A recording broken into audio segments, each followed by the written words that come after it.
Welcome to episode 18 of The Arc-Aholics.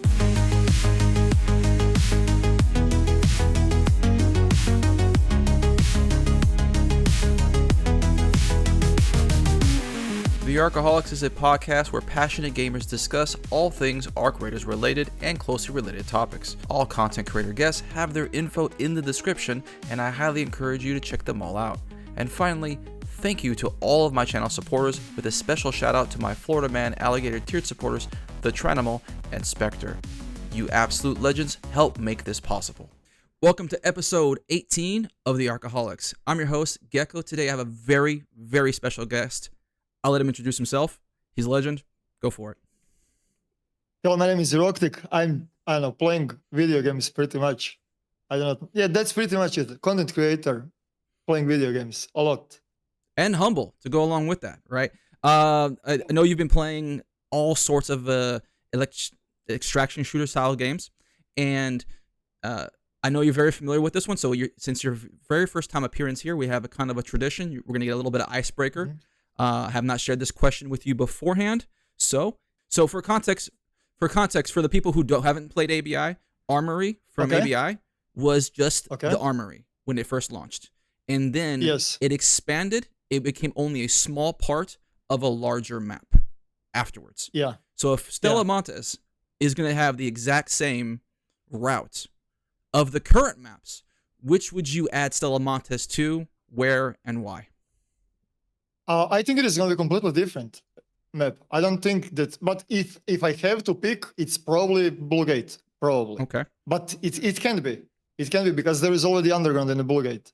Right. It has to be something else. I had my tinfoil contours in regards to the Stella, in regards to that zipline that people were glitching through, and in regards to the bed spawns, because people are just spawning on top of each other. Mm-hmm. It has to be the expansion. I think they're gonna expand the map. So it's literally like Armory. I'm just like Armory in the. Yeah. Personally, I would put it in the middle of Starport. Like instead of the launch towers, put Starport in there, and have the ability to open up certain sections, be contingent on certain interactive points on other parts of the map, so you can get access to that portion of the map. So because also, but does it fit the style? No, of course not. No, of course not. I think it's too clean. It's too pristine. All the other maps are just more run down. So obviously it needs to have a different mode. But I think it's very interesting. As soon as I saw Stella Montis, Armory came to mind, and I go, this feels a lot like Armory, and it feels like there's more to be had here. You know, on top of the people spawning close enough to grab me by my ass before I know they're there. No, the thing is that Stella does feel, and in regards to the loot, in regards to like rotations and maze and everything, it feels like an endgame map. It doesn't feel like them, right? It's more close, it's more choke pointy, it's more like insane map knowledge with insane angles. Like you need to know literally everything to perform good in the map. So I think that the idea for the Stella is to be an endgame map. I mean endgame. Map that requires some kind of requirements. Right. But it's kind of like cheesy now with the free kits. Right. And because I think Stella is just free kits, nothing else. Yeah, we can get it. I call it the free kit loot box. You just put in your coin, which is a free kit, and you loot box your way out. Depends on what you get. Yeah. Literally first video when the Stella got out, my first video where I was like just messing with it around the Stella and exploring, the first thing that I said is this is gonna be a free kit paradise, and it's literally that. I think it takes a long time of playing extraction shooters regularly of various types to be able to recognize patterns like that and be able to call it ahead of time, right? I know how this is gonna play out. So I think we'll probably end up hitting that a little later, but today for our guests, so we know we're gonna be talking about the expedition. It just happened at this point. We got probably some hot takes on all that. We've got the recent rumor of aggression-based matchmaking. Some people are just convinced at this point, but we're going to talk about that in various ways. And then maybe we'll probably have some time to do some more Stella Montis discussion, some cold snap, and maybe some other things as well. All right. So starting off, expedition. What's your first impression so far? I mean, I love it. I love it. Everything is great. I really cannot complain in regards to the expedition. I like how they added the, what is the name? The money sink in the fifth stage where you simply have to it's pretty much mini wipe. I don't know. Right. The thing is, Arc Raiders has so much loot. They're just, loot is literally everywhere. It just spews with loot. So it is good to have some kind of a, item sink. So yeah, I do not know. I love Expedition. Right. It's great. The thing is, I made 2 videos in regards to the Expedition where it's pretty much low key. I'm begging for the people to wipe because I know how it is when people are not wiping. Right. The thing is, just imagine playing right now, game 9. Is it 9 weeks in? Probably this will be the 9th week. If assuming you're playing as of launch time. Yeah, you solo kill 3 people. Those people, whatever loot they have, you don't need anything. You just go. You can just go play Counter-Strike. It's the same thing. What is every single the longer you are in the wipe, the more progression you have, less and less value everything has. Yeah. So you want to wipe to reset that progression to have that fun again and to replay the game again. Because if you like the game, you're gonna replay it. Now the thing is, there is a lot of misunderstanding when I'm talking about wiping. If you barely managed to finish the expedition in 8 weeks, don't wipe. Right. Don't wipe. Right. I think that's reasonable. You're gonna have plenty of fun, even waiting for the next wipe, right? But I'm talking about people that finish the expedition in, I do not know, 5 weeks, 2 weeks, 3 weeks. Oh yeah. In I don't know, I'm assuming that most of the people are playing the game actively and that are playing at least 4 to 5 hours a day. Well, so I've run across enough people who've been playing the game for less than 2 weeks. And I think obviously when you're talking about wiping, you're not referring to people like that, right? It's just people who are playing the game actively since launch, and you've more or less finished, right? And I wouldn't say, okay, you've beaten everything, you've done everything or whatever, but it's more of okay, you maxed out your level, you've almost finished your quest, if not finished your quest. You have multiple rows of purple items. At this point, even though you may feel like maybe you haven't gotten a chance to run all of that gear, you're kind of getting to that point, that gap where you're going, the things become less and less valuable, like you said. And my concern at that point is, let's say you don't wipe. You're sitting there on your thumbs for the next 8 weeks. Will that excitement fade long before that happens?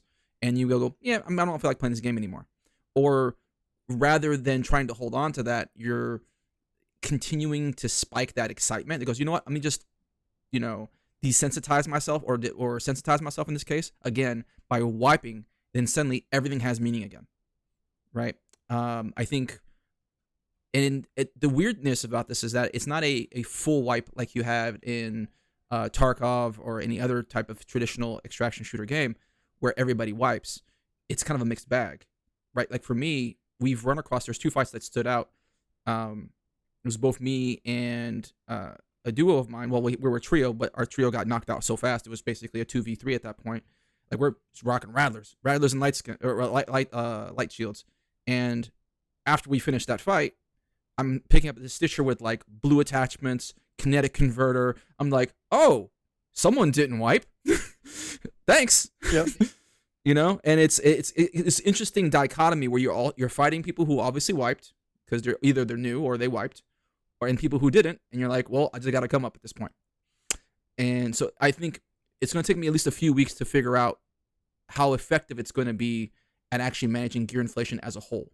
Not just from a personal level, it creates the excitement or recreates the excitement you had when you first started the game, but also in the long term of managing the gear inflation, so you can continue to have that excitement when you find things and not reach that saturation point even faster the second time or third time or fourth time around. What are your thoughts on that in terms of the gear inflation aspect of the expedition? I mean, the thing is, I also want to roll back a little bit in regards to should people wipe or not. People, players should do whatever they want to do. Of course. If you feel that you're bored, if you're bored of running the same spot in the blue gate every single match, if you're bored of running spaceport, same place, every single match. If you're bored of it, wipe the account. You're going to reset it and you're going to have way more fun. Yeah. Because all of the knowledge that you got, that knowledge is so fun to re-experience. Homie, I'm like... Because knowledge doesn't wipe, right? Yeah, exactly. Like, the thing is, I progressed so much in the last 2 days. It's ridiculous. I think I have more blueprints right now than I had previous like on the beginning, right, on the release. Well, to be fair, the rates are a lot higher now. I mean, yeah, and like I finished all of the workbenches today. Literally, Jeez. like, yeah, I don't know. My scrap is level 5. Everything is where it was. Right. All of the blueprints that I wanted, I have them. Right. So I do not know. Like, what are you gonna do with the rest of the 7 weeks? Like, knowledge. Yeah, I hate myself. But right. I hate myself. But yeah, exactly. Like, but I don't know. It is not that difficult to. It is not that difficult to come back where you were if you know what you're doing. Right. And there's a different kind of fun, right? Yeah, of course. Because it's no longer exploration. It's more about executing on the knowledge that you earned in the previous wipe, and that's the exciting part. Like, oh, cool, how much better can I be this time? I mean, it kinda.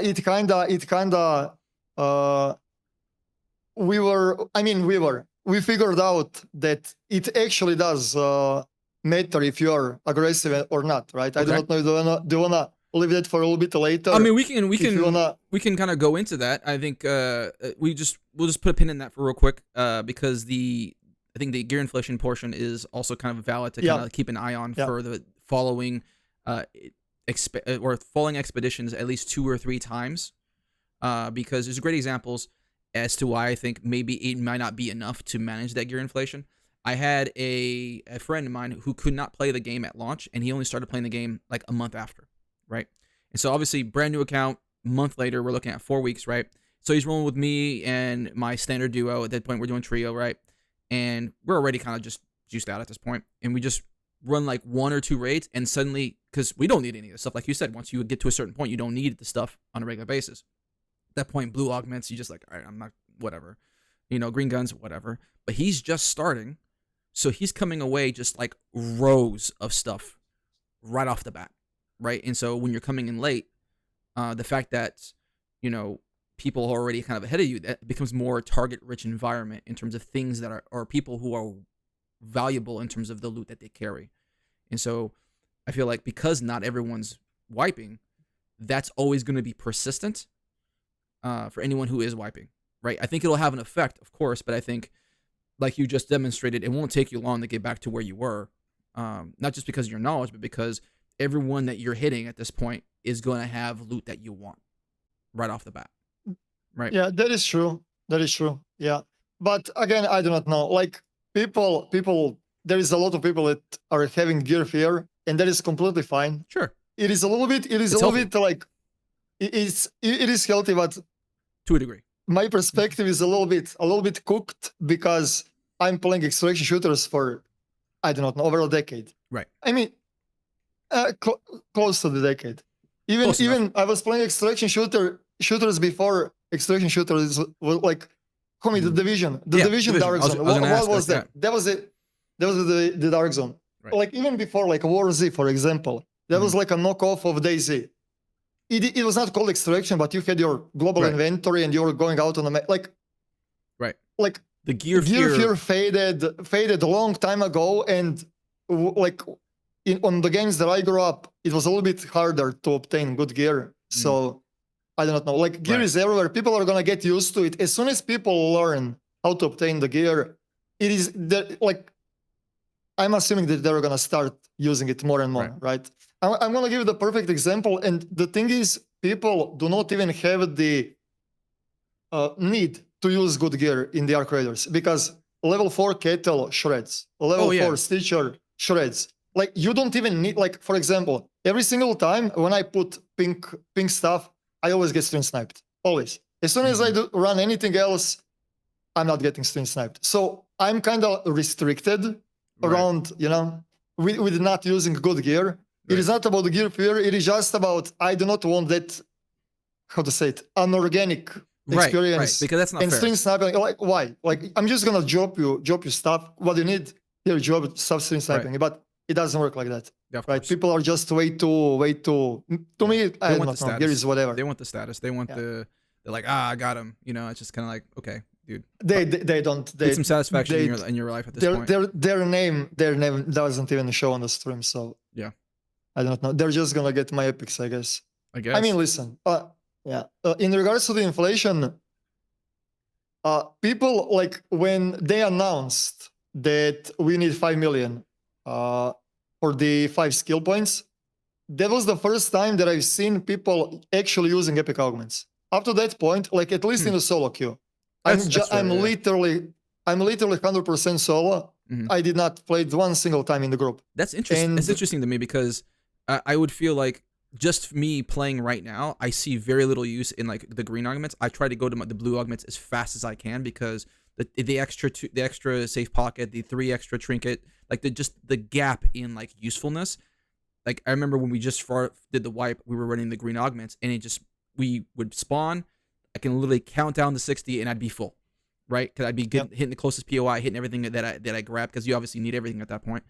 And I'd be full. And then as soon as I swapped over to a blue augment, which is as fast as I could, I became a chore to actually fill up. And so to me, I find that really interesting that in solos, because I play duos and trios pretty regularly, but I'd probably say at minimum 60-70% of my I play is going to be duos. And for me, I find that interesting in that your experience on solos is, you almost never run across purple augments until like basically they announced 5 million or the 5 mil thing, which I thought was reasonable, honestly. But what were your thoughts on that? The thing is, like, the way how I'm playing is I don't care. If I die, I die. If I don't die, I die. I really don't care. Like, that's my perspective towards the, like, when I hear shots, I'm gonna rush there and I'm gonna fight, right? That's how I play. And if I die, who cares? When they announced 5 million milestone, like 1 mil per skill point, I started to play the game completely differently. In 2 days, I became 10 times better player because I actually started with caring about now it actually has meaning. A little bit of gear fear at that point. It's not even gear fear. It's not even about gear fear. Like, the point of the extractions is understanding that you should extract more than you are willing to risk, right? If you get in with, like, I do not know, surge shield recharges, Vita shots, Vita spray, you're gonna be picked. Homie, is this worth? First off, you're wasting the empty slots, so you cannot even take back out. Like, you need to find the balance of the efficiency. It's all about the efficiency in the extraction shooters, right? Right. So it is not that was gear fear. It was more about the efficiency and smart plays and min-maxing absolutely every single sale and recycle, right? Oh, yeah. I thought the same thing. Yeah, I saw the same thing for myself because I realized certain items I just don't use, right? I just, like Vita shots, I recognize they're really good items. I just don't use them enough, and they're worth a ton of money. And so you learn, and also I was really stingy about, like, getting the best deal, so I would, like, craft as much as I can and try to buy as little as I can. When in reality, if I just sold the items I never use, I can easily afford to buy things that I don't want to craft or I don't have the materials to craft at that point in time. I'll just buy them. And so you're right in terms of, like, you start looking at things differently, and you definitely learn which recyclables that are blue or whatever that are worth a ton of money, which are effectively trinkets at that point. And so you learn the inventory a lot more because you're forced to. Yeah, but the only thing in regards to the expeditions is that now the whole player base is gonna be, like, everyone knows now you need 5 million extra right off the bat, right? From now on, everyone is gonna hit that, and I think that we're gonna see those types of the smart plays from the beginning, from right now all the way until, like, people will not care like me, right? I'm not gonna play how I used to before they announce that 5 mil, right? Maybe I will when I reach over that 5 million, right? But I don't know. I think that, but we are playing, like, for way too much per day. Like, we're above the average when it comes to that. Yeah, for the casuals, for people that play for a couple of hours a day, Right. those people will never run pinks probably, you know? Well, maybe because they want those pinks to have for the 5 million so they can get 5 skill points. Maybe. I'm not sure about that. I think because they may not likely be doing the expedition every time, like every other time maybe, right? Because they'll want to experience the game. Like, I mean, at the end of the day, like, people want to experience, hey, I got some high level stuff, I want to know what that feels like. And maybe they decide it's not worth it, then you're right, and then they won't run it anymore, and it's just they're worth more as money than it is to them as anything else. So I think that second wipe, there is gonna be way more people that are gonna wipe. Oh, for sure, because there'll be the people who wiped this time, right? And then there'll be the people who didn't wipe last time. They're gonna be now caught up. Now they're gonna wipe again. The question will be, I think, at that point, is that will that number sustain on the third time? Because there's certain people, I believe, that like the average, quote unquote average. I hate who didn't know what on average. We know when we say average, like, hey, the person who's gainfully employed, family life, plays like 1 or 2 hours a day max, right? I think that's when we're referring to that average. I think we're both referring to that kind of player. I think those kind of players will likely reach the expedition maybe once every 2 times, right? And so I think you might see like a up and down stream where you have everyone's doing the regular ones. Like us will probably be players like us will do it every single time, in theory, and then everybody else would do it in sporadic points. That's what I think. I mean, maybe, but I would not be surprised that after the next expedition, everyone is going to start doing it every single time. Because right now people are afraid to lose all of those blueprints, lose all of it. Once when they wipe it, they're going to realize this is not that bad. Right. This is really not that bad. It really isn't. So, yeah, it really isn't. But also, I think because the BP rates got boosted, because I got more blueprints in the last week of playing than I got the previous 7 weeks. I don't know if I just got bad luck or something like that, but like I just got so many blueprints. And I think your video pointed out correctly is that when you had a certain rate and it made losing them more acceptable, because okay, I can get them back. Like I can reasonably get them back. Maybe not all of them, maybe not in order that I'd like, but it's not such a pulling teeth situation. Whereas like I felt like it's definitely the first 4 weeks I didn't have great luck, and I was like, dude, you making me do this again? I'm not too keen on that. But the new rates, I feel like, are much more acceptable because, like, all right, I know what, and plus also with knowledge, like you said, now I know where to look. Now I know where to consistently hit, what things to really prioritize, so it gets better every time. And so I think the first time will be the hardest, and I think you're right. I think you kind of convinced me that the first time will be the hardest. After that, everyone will realize, oh, this ain't that bad. This is actually kind of easy. I'm gonna do this every time now. So. And I really hope that it is gonna be like that, because there is a high chance that people will never wipe and they're gonna leave the game and that's it. Yeah. And they will never experience the wipe, which kind of sucks. Because it'll be dull at that point. Yeah. Right. Yeah. They're gonna be on Call of Duty or whatever. Right. Whatever else is released. And that's fine. I think there's plenty of people who, I think you said it best in terms of people who wipe. Like if you like a movie, you like a show, you're gonna watch it multiple times, right? You're perfectly okay with watching it multiple times, especially if you're doing it with somebody new who hasn't seen it, right? Like if you're saying one of the best movies you like and someone who's never seen it, dude, you're excited to share that with them. Like I can see your first time reaction doing that. In a lot of ways, it's kind of like I like running into new players. I'm like, oh, you're new at this game? Oh, dude, let me show you this jump up. Let me show you this little thing that we're nearby. And so they kind of see their reaction or hear their reaction for the first time. So playing a game again is not all that dissimilar, but I think it would be a tragedy to, other people don't do that though. I know plenty of people who just don't like watching a movie a second or third time, right? Yeah, true. Right, and so there's gonna be plenty of people who are just gonna be like, cool, I played the game, I experienced it. There's really not gonna be much new until there's like massive content that just dropped or something like that, and I'll come back then. So I don't think that's gonna be the majority of people though. Yeah, I mean, honestly, Arc-Raiders is such a cinema that I would not even like that somebody else spoils me too much. Right. Like those first deaths and first encounters with absolutely every single arc.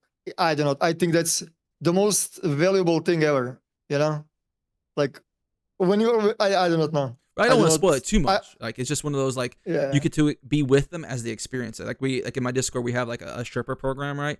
And one thing I point out there right away goes, you're not here to play the game for them.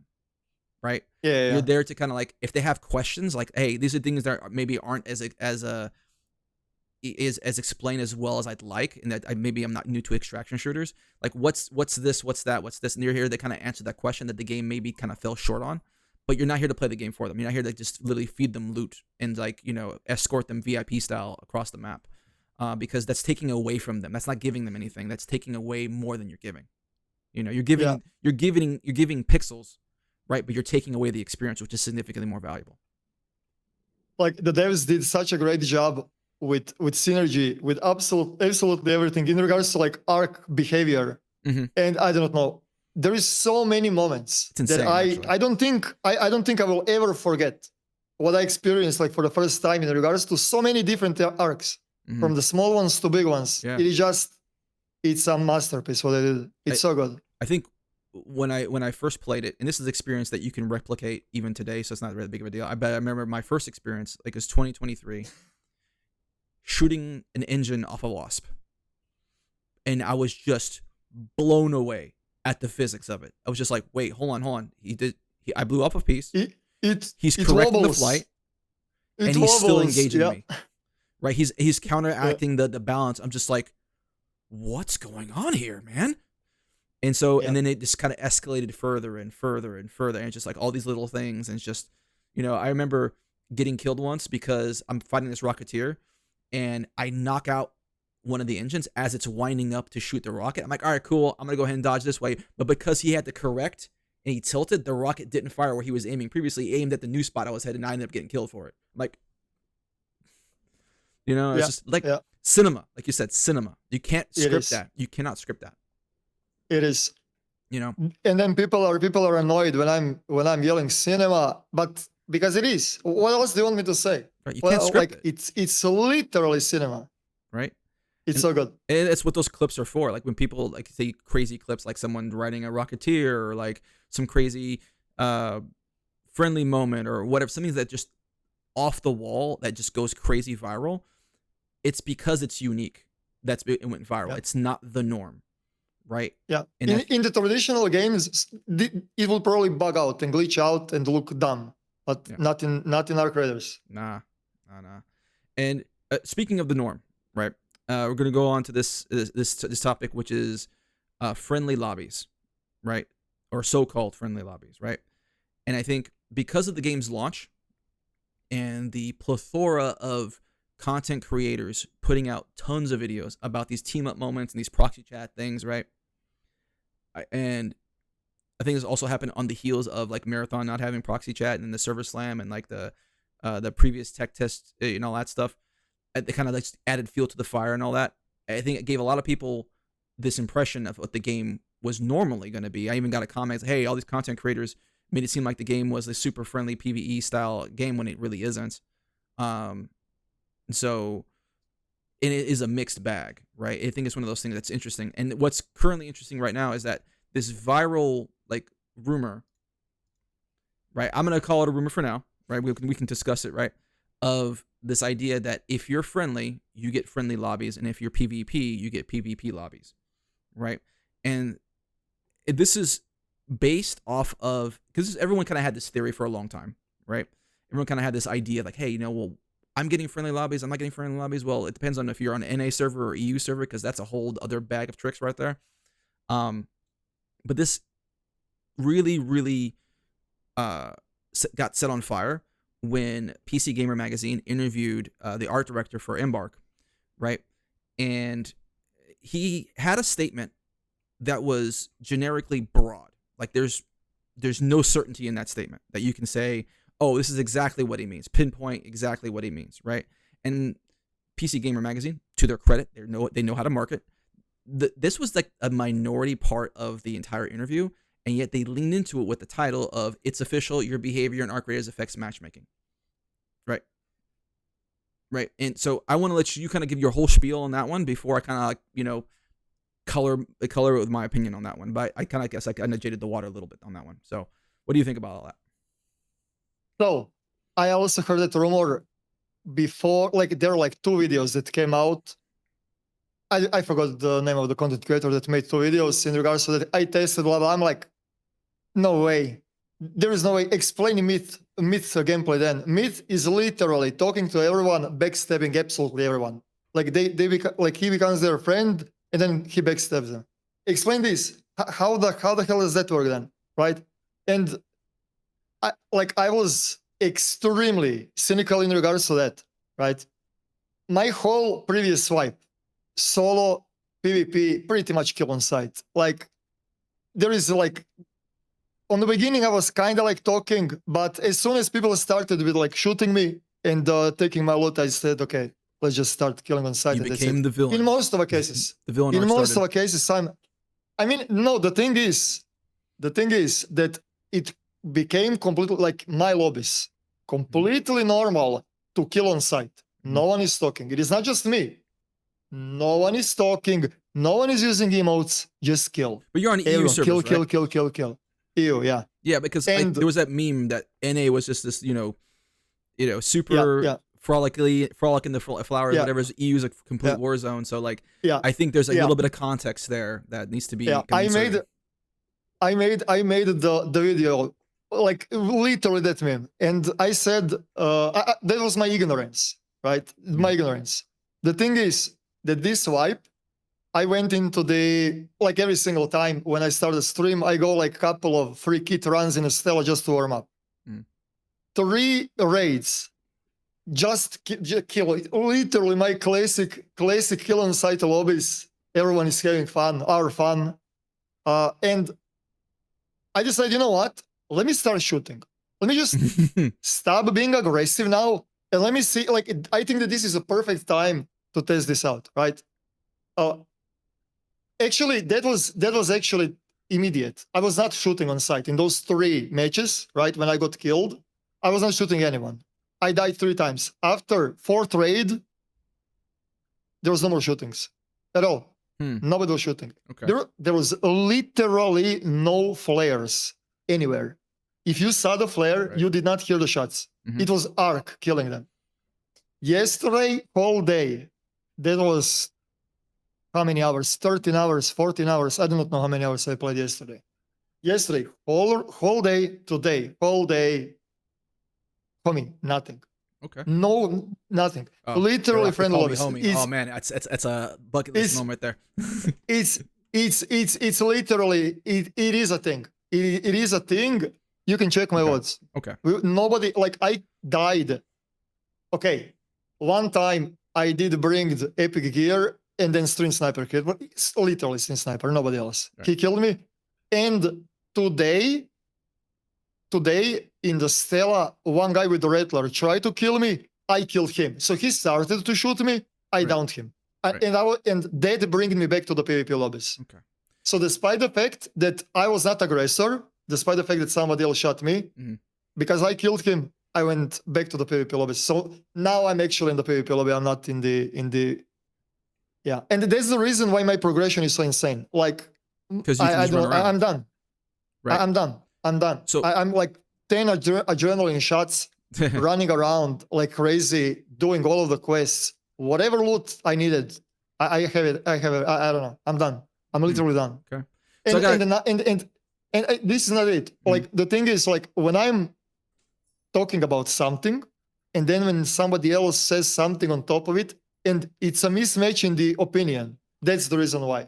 That's the reason why. Because we are playing different games. Completely different games. Well, right? I got a couple of things, notes on there, because you brought up the fact that you're done already, and then you've kind of implied a portion of that is because the game is now much easier because you're not engaging in PvP, right? We can kind of come back for that. We can come back to that in a second, right?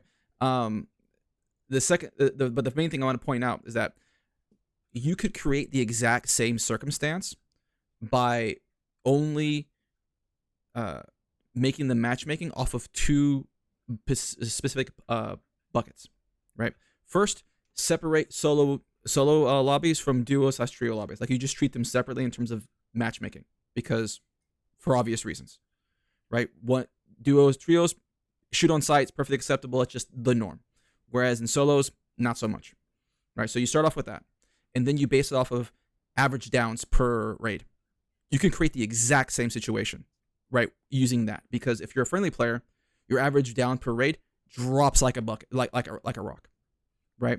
Now you said, like you said, you started engaging a little bit in that because you were forced to, right? And you immediately dropped up. I'm imagining they're using your old data as well to kind of connect the two, right? You might be on that threshold because you can create the exact same experience. Because if people are in lobbies, because I don't want to attach a value to it, but let's just use this a traditional MMR value where like you have your low MMR and your high MMR, like low and high. I'm not trying to attach a value, what's better, what's not, whatever. Right? Just saying, if you just say your average down per raid just gets lower and lower and lower and lower and lower and lower and lower, right? And you're equivalent low MMR or whatever it is, right? Not because you're bad, it's just basically because you just choose not to fight. But if that's the judgment that they want to use, you're going to end up in friendly lobbies because people are just choosing not to engage in that way. So I'm saying you can actually create, effectively it's a friendly lobby. Like it doesn't change what you're experiencing. It's that you could create I can debunk that by just using I can debunk average that down as a metric. And I'm not saying that is what's going on. Like I'm not making the case that that's the thing. No, I'm just saying you could create that. Yeah, but for example, in the player stats under the codex, you have damage dealt to raider and damage taken from a raider. Mm-hmm. Is that how it's said? Damage received from the raider. So I'm on 150,000 damage dealt and 50,000 damage taken. So it's you're still average. 1 to 3. Yeah, it's like 3-0 kill that pretty much, right? Mm-hmm. With the damage numbers, right? I killed 3 times more than players killed me. So it took me 3 lobbies of being friendly to enter in the friendly lobbies, right? Where nobody shoots and nobody kills. Right. There is no don't shoot. Nobody spamming don't shoot. Everyone is spamming Hello Raider. That's it. Right. Hello Raider. Everyone is on Hello Raider. Well, the thing about it is that like that necessarily doesn't necessarily say it's wrong, but it's more of speaking to the sensitivity of said system, right? And that like the thing, one kill, that's it. You're sent back to the PvP, right. Or because you were so leaned into that so heavily that when it took you 3 rates to drop into it. Okay, well, that's still kind of sensitive, but that's still like reasonable. Okay, 3 times in a row, right? Okay, this guy's. I was thinking that I'm gonna have to play half of the wipe dying, right? Before it recorrects, but it is not. It's not that. It just instantly did that. Okay, it recognized the change in behavior, right? And then the moment you went back to you got down, boom, it just put you back up. So like, I don't necessarily think that's debunking it, but it's more of like shining a light on how sensitive the system can be, right? So if someone's like, hey, you know what, I'm getting KOS lobbies, like literally just 3 lobbies of you being friendly could just change that, right? It could be that simple. Or like, hey, I'm getting friendly lobbies, cool. Kill a few people and see how fast that changes. Now it could be based off of your history as well, because like if you're the reverse, it's 3 times, like 1 to 3 times of damage and damage received. It might take a lot longer before you start getting PvP lobbies, right? But my point being though is that you can create the feeling or the effect of a free lobby without actually, dictating at all about whether or not they're friendly or not. It's just you can simply just use average player damage or damage ratio, like you just pointed out. You can use those things as a measurement, and it has nothing to do with you being friendly, right? And I think like the base statement of we study players' behavior and we collect data, and that's how we do our matchmaking, taking that into the level of certainty that some people have now about like friendly lobbies, you could say, and I think a much more reasonable take could be, hey, this may be a possibility, right? This may be accounting for that. And I think your experience right now is a great example, is that there's something going on here, but it's not guaranteed, right? And I think that's really great. And I think that's also the intention, is that I think the developers have shown multiple times that they don't like any kind of guarantee. Like you're not guaranteed PvP, you're not guaranteed PvE. You're literally making your story as you go. And as we talked about before, that creates cinema, which is the goal. Have you tried to enter in the friendly lobbies? Yeah, I have a completely mixed bag. I have completely mixed bag in terms of I go to Stella Montis, I can get friendly lobbies. I can go into Dam, I get friendly lobbies. I can go into Buried City. I can go to any map and get friendly lobbies, right? Just as easily though, the very next one will be KOS, just as easily. Like so for me, I think that's kind of cool because I can walk around, and it's also kind of the energy that you bring. I think someone who's maybe ready to kill you, and if you spot them first, and they don't know where you're at, and you go, hey brother, we're gonna be chill today or not? And then suddenly they're on going, okay, I'm gonna go this other way. I was ready to kill you, but now I got my pants around my ankles, so maybe I'm rethinking that situation. And suddenly I'm in a friendly lobby, right? And that wasn't a friendly lobby. That was me putting a gun to your head and going like, are you gonna keep walking or I'm gonna have to put you down? Yeah. You know? I don't know. To me, it was so bipolar. Like, oh yeah, it is like, as I said, kill on sight. Like literally, it is night and day. Different game, different dimension. And it is not like it was some games, a little bit, couple of, no. Every single raid, 10 hours today, 12 hours, 13 hours yesterday. Literally consistent. Right. Let me ask you a question. Consistent. Let me ask you a question quick. Sure. If you could never have another friendly lobby again, would you care? Would you still play the game? Sorry? If you could never have another friendly lobby again, right? Like if it's just either if the game was completely kill on sight, would you still be playing Arc Raiders? Of course. Okay. Of course. Okay, so that's my next question is that I think one of the reasons why this idea caught fire is because Arc Raiders has a very wide variety of community and has a disproportionate amount of I'll call them PvE players, whatever, right? Compared to other extraction shooters, and they want to believe this. Like they wanted to believe this. They in terms of like this is the game that they want. As a PvP player, both of us, we get to play with the way we want, regardless. Like if you want to be PvE, that's tough shit. If I want to shoot you anyways, right? Whereas them, they have to kind of have a agreement among the lobby to play the way they want to play, right? And so I understand their frustration when they want to play a certain way, and then someone comes and pisses in their soup, you know. I mean, they should try that logic in Counter-Strike. They should go in Dust 2 and explain the enemy team not to defuse the bomb. Like, what the hell? What are we talking about? Right. We are playing PvP game that has like a, that has VoIP and that is like social and everything is great, but I don't know. Like the thing is, I don't even care. Yeah, exactly. Like I don't even care if people want to play in the friendly lobbies, but the thing is, the thing that I cannot stand is when there are like some kind of a friendly organizations. Oh, we're gonna equip this cloth now, and we're gonna be friendly, and then they're ganging. They're literally that's not PvE. Ganging up. That's gang warfare. 10 of them, like killing the other guy that tried to kill them.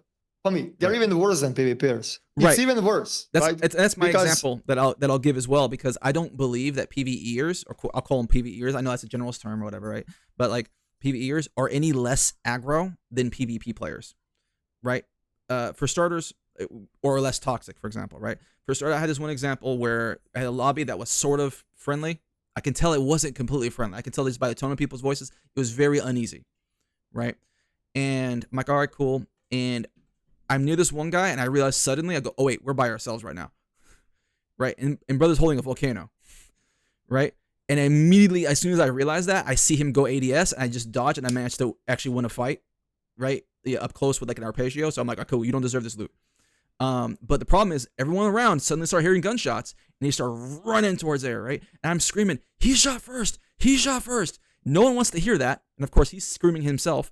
And what is the first person that, and I'm trying to run, I'm low, I don't want to just get one shot at this point, right? I'm like behind the door. And what is the very first person that reaches him do? Defibs him, no questions asked. Right? I'm like, dude, brother shot first. And so this entire gang of people starts to hunt me down. Right? I'm like working my angles, doing my thing, and I'm like, I'm surviving, and I'm literally screaming at them, he shot me first. He will betray you the moment he gets a chance. Right? They don't want to hear none of that. They're literally just full-on gang warfare pushing me, and I'm screaming at them in proxy chat while I'm getting shot at. That should probably tell you something. Hey, I'm not full of it, right? Yeah. And as I scream away, and I'll probably end up putting a clip of this, right? Because I got it recorded. As I managed to squirm away from a really nasty situation, a bunch of them got hit and all that stuff, right? Boom, boom, boom. He betrays all three of them, lines them up, and I come back to try to see if I can kill this guy, right? I find all the bodies. Right? I'm like, should have listened. You should have listened. Unfortunately, I spent the next 15 minutes trying to figure out which extract he was going to go to. I wanted this motherfucker scalp. Right? Not just for me, but not for the three people he just killed. And unfortunately, I couldn't find him. So I was just like, you'll get. But it's a great example of this the PvE player mindset of like, oh yeah, yo, we're friendly, until I have 3 people next to me against 1 person. Until that happens. Yeah. Right? There's I no mean, talking honestly, I don't know. Point. Like the thing is, Arc Raiders is so like it's such a well created game that you can play whatever you want. Of course. But please don't tell me how I should play. Right. Just don't tell me what I should do in my lobby and what I should not do in my lobby. Like it is a thing. Homie, if you want to be friendly, be friendly. But don't tell me that I should also be friendly. Right. It's like that's like a vegan shit. That's like I mean it's like what I don't need vegetables. I don't want to eat vegetables. You know, I'm good. Like don't just stop. Right. But the thing is, like, I have really no problems with people playing friendly, with people PvEing only, with people doing extract camping. I don't care. Oh yeah. Play however the hell you want to play, because that's what creates the game great and versatile, right? Versatility is the key thing there. Take any other game. Everyone is learning the same movement, the same angles, the same nade throws, the same everything, and everyone is trying to be the same. That top dog, and everyone is trying to be that, and that's it. One meta gun, one this, one that. Like, I don't know. Arc is great, and it should not change 1% Everything is great. Everything. I do not know. I really cannot. Like, I do not know when was the last time that I was so satisfied with the game as I am with the Arc. Like, when? I don't know. Probably never. Probably never. There's just, you thought you were, but now you've got to this point. Before you look back, you're like, no. I didn't like that game as much as I like this one. The thing is, there is so many variables. I don't know how. I do not know. Like, they're aliens. Embark is group of aliens that are. I do not know. They're AI. I don't think we're gonna play a better game. I don't think we're gonna ever play a better game ever. I think. I don't know. And a great example, I think, what you're talking about in terms of like people trying to dictate how other people should fight, should play the game, right? A couple of things there. Like, also, I acknowledge the fact that it's not the same dichotomy in terms of like, if they're friendly and they want to play friendly, that doesn't prevent me from playing friendly. However, if they're friendly and I'm not friendly, I kind of do prevent them from playing friendly in the sense that if I'm shooting them, it changes the nature of the lobby. So I kind of understand the I don't know, negative feelings. No. However, the most toxic I've ever gotten from proxy chat has been people who were trying to, quote unquote, I was just questing, or I was just doing this, or whatever it is. That's hands down the most toxic proxy chat I've ever gotten. Right now, I know somebody will say, "Oh, that happens everywhere." I fully acknowledge, right? But like, I've had so many fights where, like, at the end of the fight, I'm down, he's down, whatever the situation is. I go, brother, those were some good shots. GG's. Oh, yeah, man, that was great, man. Yada, yada, you know? And I've gotten defibs before because of my reaction that way. I wasn't giving him shit, you know, about it. I'm like, cool, we had a good fight. We went back and forth. He managed to go on top. I'm like, hey, dude, GG's, man. That was fantastic play. You get some great shots. He's like, you know what? Here's boop. You know, it's like, instantly, people who were at each other's throats, we respected the game at that point. We respected each other. Hey, we both went toe-to-toe. We gave each other a good fight. Boom, defib me. And we're like, all right. No, and there was no like, hey, I'm going to defib you only if you're friendly. None of that. It was like, out of respect, defib. And at that point, we didn't have to say it. We're like, okay, you know what? Respect. You go your way, I go mine. We had a good fight. We had a great experience. And, you know, I'm saying that can also happen in friendlies as well. But I think it's just the expectation.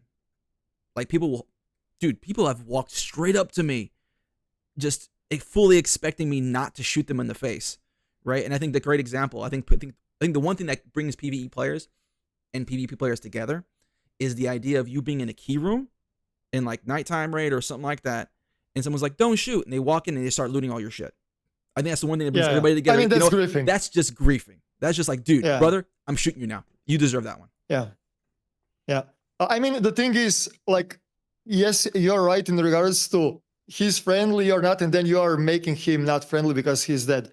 But that's a double-edged sword. That's a trade-off, because I've seen where they are playing. I've seen in what lobbies. I'm playing in their lobbies for 2 days. Yeah. I know that, homie. There's a reason. They are like, no one is running with the weapon out. Everyone is in full sprint mode. Yeah. The weapon is out only to kill the Arc, and they're just looting, the progression is probably 8 times quicker and easier Right. And then brings us than back to that in point. my lobbies, right? So when he dies, when that person dies from a PvP player, he's gonna recover in the next 3 minutes, 3 times more than he lost. Right. You know?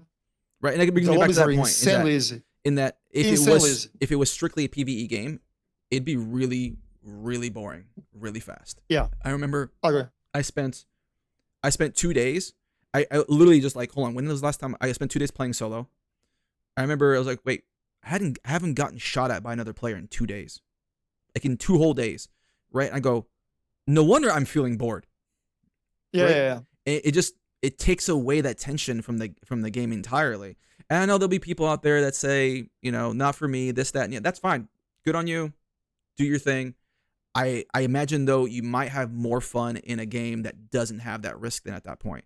And I imagine the kind of people who are enjoying that particular portion of the game will play the game a whole lot less longer than I will. I think that's what's going to happen. I think definitely. I think those lobbies will start being less and less the later on we get. It'll happen. They'll still always be there because people will have the proxy chat and that cinema feeling, that organic feeling. But I think it'll be less and less as the game ages. Yeah. I mean, the more you play, the less value the loot has in your global inventory, and then what? Right. What are you gonna do then? Like nothing. You're just gonna quit. Or like there is only one place where you can waste that gear, and that's PvP. Right. That's the one place you consistently lose more than you can bring in is PvP. That's the only that hammers home the biggest threat in the game will always be PvP. Right. Yeah. So yeah, and I think it's an interesting conversation in regards to the friendly lobbies and how the matchmaking is concerned. But I found it really, really interesting how quickly everyone became so certain they knew exactly how the matchmaking works, because there's a lot of variables that can create the situation that you're in, right? And someone might say... I mean, it's really easy to test. Really easy to test. Right? And you can just... Here's the thing. You can say, well, that effectively is the same thing. I'm like, that's not the point.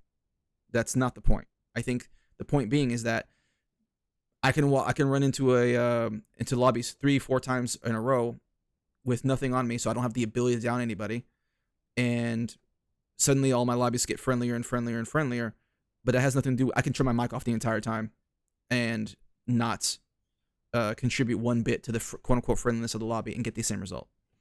And so I think that was just an interesting point to bring up in terms of how people were just so certain they knew how it works without. Yeah, I mean, as I said, I was skeptical, and then I proved myself wrong.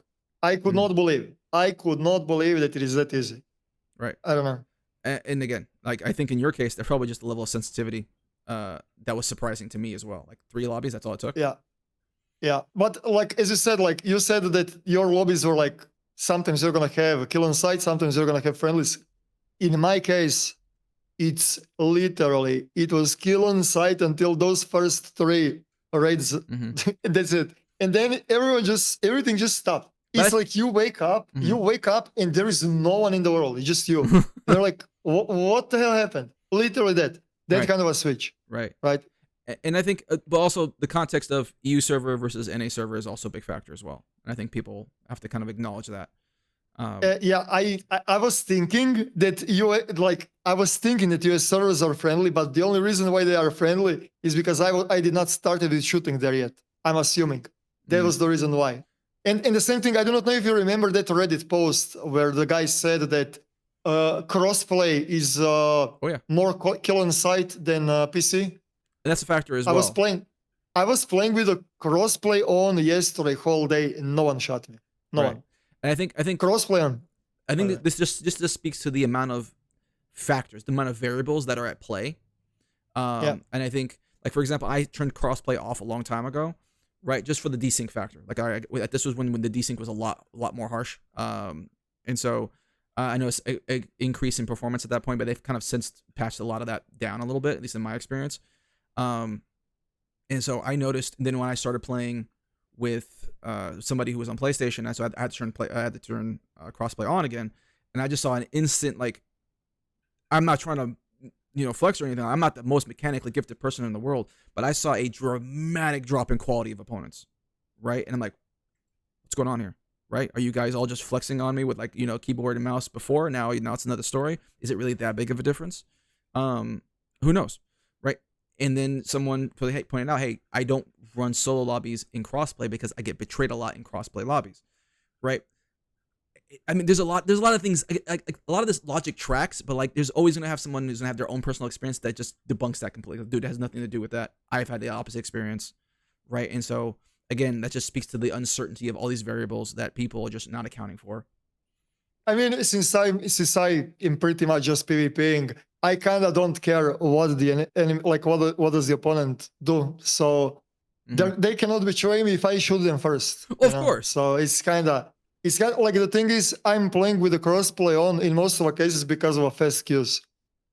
Like, I do not know. I really, really enjoy full lobbies and fast queues. So yeah, I don't know, no matter the day, no matter what. Speaking of which, Stella Montis, right? I think we can talk about that a little bit now. We've gotten a month now with Stella Montis.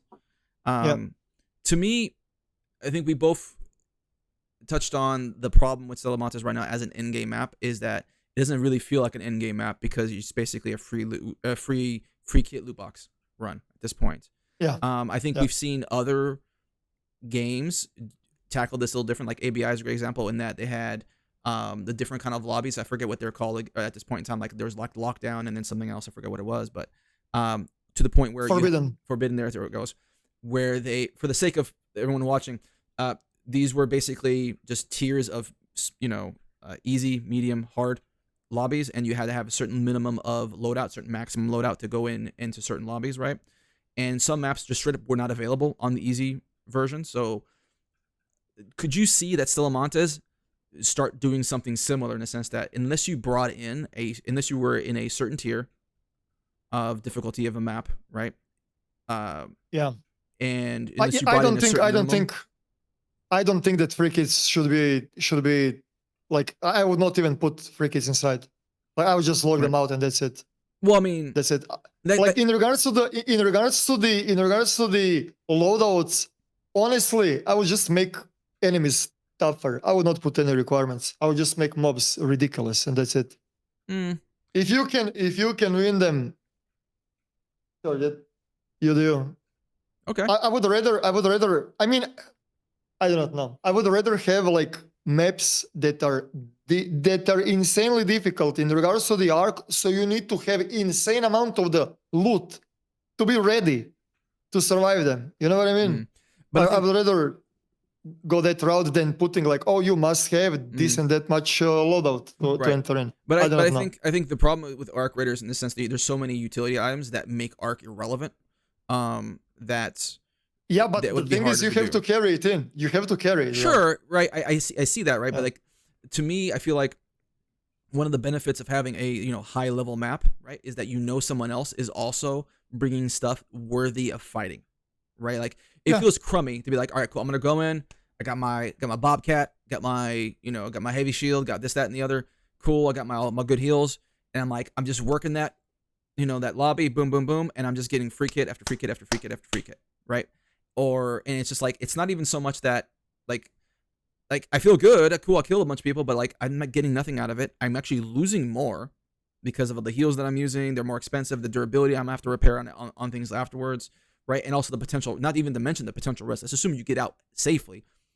Like, it feels it feels less than a situation where if you go in and go, in this map, I gotta bring it, right? But I know everybody else has got to bring it too, which means now I play with a certain level of like care. I go, okay, now I know these fights are going to be worth it. And also, I also know if I don't bring my gay game, my teeth are going to get kicked in, right? And I feel like creating that experience, right? And I'm not saying that should be exclusive to what's possible. I'm just saying like that experience is kind of missing in Stella Montis.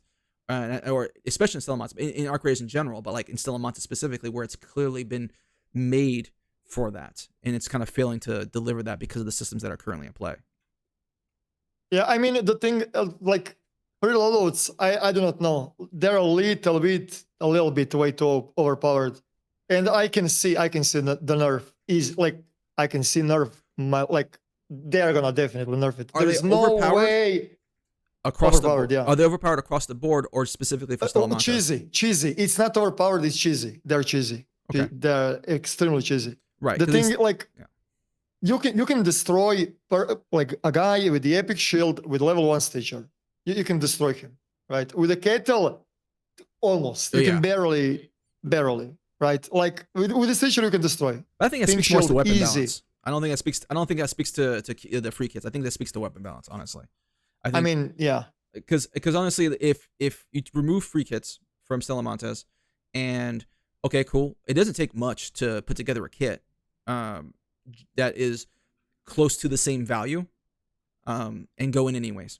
And so effectively, you'd have the same thing, right? And I don't think I don't even think the value needs to be that high. I don't think the value needs to be that high, right? And also, it's just easy. Do you know what is the thing? Do you know what is the thing? The thing is that even right now, there is insane amount of the people that are like spawning in with a free kit because they want to hit that one spot on the map.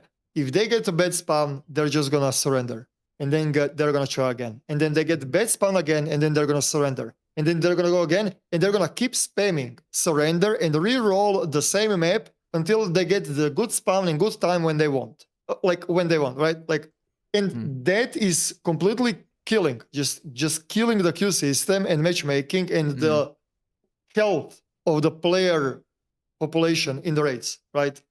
And I think that is going to be the main reason. Like, there is going to be more and more, like, the more people knowledge collect in regards to like good spawn, bad spawn, and the good timings, the more and more people are going to start abusing the free kits.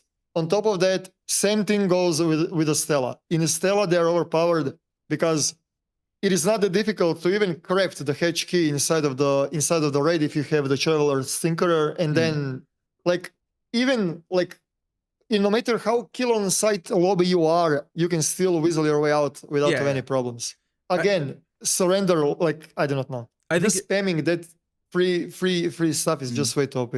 I think you're speaking to the fact that like kind of like the same, we're kind of going in the same general direction, is that Stella Montis is just too easy, right? I think it's just for the free the free kits, right? And I think it's too easy to do that, right? And I think if it's you remove free kits from it completely, for starters, I think just functionally, quality of life, you should probably have some kind of way of putting together a quick kit, like in terms of just like, can I save this kit so I can just press a button and go in, right? Obviously, that function needs to be added to the game, irrespective of what we think about Stella Montis. That's just kind of a good quality of life feature, right?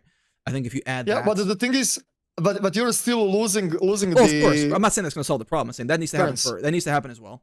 Removing free kits will prevent, and I think will prevent that kind of abuse, right? But I think it won't do much to increase the. I don't think so. To increase the quote unquote difficulty of the map, right? Like I also look at Stella Montis and go, there's no point in me running anything higher than like, you know, blue shields with like gray guns. There's no point because you know, it's not worth it. Right, and I think there has to be a place where that's worth going above that, above that. Honestly, if I'm not streaming, I would run pink shields on a Stella any day, because pink shields are direct counter to all of those free kits. Like free kits can barely kill heavy shield. Of course. Like if I'm not getting stream sniped when running pink shields, I would play Stella heavy shield all day, and just farm all of those free kits. For sure. It's just way too easy. I can easily see though someone running in just like nothing but greens, like super budget kit, and just bringing like a stack of like trigger nades and just like all right, I'm gonna cheese that sucker out, boom, boom, boom. And I think that's also gonna be a factor as well in terms of I think ABI I kind of had this is where like your ammo, like how good your ammo was, just had zero counting into like your actual only thing I counted towards your gear was your actual gear, like your gun, your armor, and I believe that's basically it, and your backpack and your ammo, which effectively was how strong your gun was. For those of you who haven't played ABI, had zero effect on your loadout minimum, so to speak. I think Arc Raiders might have something similar in that regard if they were to go that factor. Like, okay, you can't account for bringing in like 40 stacks of trigger nades and just count that as your value. Kind of I remember the Cycle Frontier had the issue where grenades were just so easy to come by that people would just start spamming them. Yeah.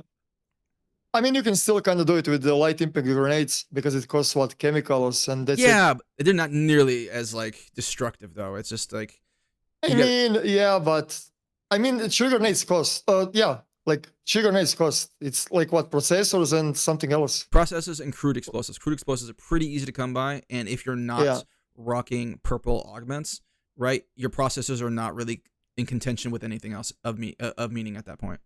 Like, so the main use of your processors right now, if I'm remembering correctly, is basically trigger grenades and purple augments. I'm sure they probably build other things too, but like those are basically the two big ones that you're spending processors on. And unless you're going through augments a lot, right, or if you're just running regular blue augments, the processors are only going to be used for trigger grenades at that point. So they're not really, and crude explosives are super easy to make, and so they're not exactly expensive. Over the trigger grenades also. There is no way that they stay like that. Yeah, no way. I think they'll need to nerf them even more. I'm not sure how they'll do it. I have a couple of ideas, but like ultimately, Embark's they're the kings of this kind of stuff. So we'll see. Let them work. Let them cook. So somebody said in my chat that they should add the random delay when you can activate them. Right. Like it is like the random delay between 0.5 and 1 second, right? So when you click, sometimes it is going to be 0.5. And when you click, something is going to be 1 second later, or whatever, 1.5 seconds later. If you got an unlucky roll, that's one of the ideas. And I don't know. Like the thing is, I don't mind having overpowered gear in the game. I don't mind dying from one shot Venator or a one shot trigger grenade. I don't mind. But make it expensive. Right. Make it expensive. So you know. It's got to be worth. There is a value. There is a value. There's a value because if you miss, he has it. Yeah, he has it. If you kill him, you have that. Right. That's the thing. But yeah, it's way too easy to make it. Way too easy. Right. And I think that's the problem. It's too easy to make. It's too easy to use. Right. It's too easy to stack up to start spamming those things. Right. And so it's and I think that's an interesting take in terms of like having the variable in terms of the delay. The delay could just be sufficiently long to where there's not a practical use. Effectively using it like an impact grenade that's super souped up, because that's effectively because the heavy fuse. No one's complaining about heavy fuse grenades, right? For starters, they're require not good. They require the more refined explosive material for starters. That's actually harder to get than crude explosive is, right? Fuse grenades are shit. They're not good at all. Right, they're not good, but in terms of numbers, in terms of the damage that they do, if you land a fuse grenade on somebody's feet versus a trigger grenade, effectively it's the same, right? But no one's complaining about that because they have the timing of like when they see someone throw it, they have the time to get away, like to maybe take a little bit less damage, right? And so no one's complaining about that. Right? I will never forget it. I was running Stella in a medical with a heavy shield solo, and there's a corpse, and I want to go loot it. I'm like, there is 100% guy angle picking me until waiting for me to loot. I smoke it, I rush to loot, and I just see the red blinking in the inventory. And I literally managed to roll with it without taking any hit with a fuse grenade. I managed to find him, I kill him, and now I have to loot his corpse. And I'm like, what are the odds that exactly the same thing is going to happen again? And again, I smoke it. Guess what happened? Yep. Another fuse grenade. And again, was it fuse or was it a snap cap? Because those are fuse. Both times fuse. Okay. Both times fuse. Because other people don't understand in terms of the difference between the two. Because the snap cap is significantly worse. Actually, it's the same. It looks the same. Because it looks the same. Like if you're coming down, the light is the same. But the big difference is that the snap cap fuse starts when it lands, whereas the heavy fuse starts when you throw it. Right, which means it's for the person getting getting grenaded. It's a significantly a shorter window to get out of time. Whereas someone throws a snap blast grenade, right? There's no excuse for you to get hit by a snap blast, right? Okay. So fuse is a little bit better when you're throwing from the bigger range. Correct. Actually, you can actually airburst it. Like if you were sufficiently throwing, if you go in the practice range, it'll actually, when you look at the arc, it'll actually stop, right? It'll tell you exactly where it's going to explode. Whereas the snap blast, there's no stopping. It'll only start counting on the moment it lands, right? And if we're effectively in your situation, like it could have been either, honestly. But like, I don't know. Yeah, I think I'm willing to bet it was a snap because the time it takes for them. Oh, it depends on how close they were, obviously. But like in time it takes for it to go medical. Off.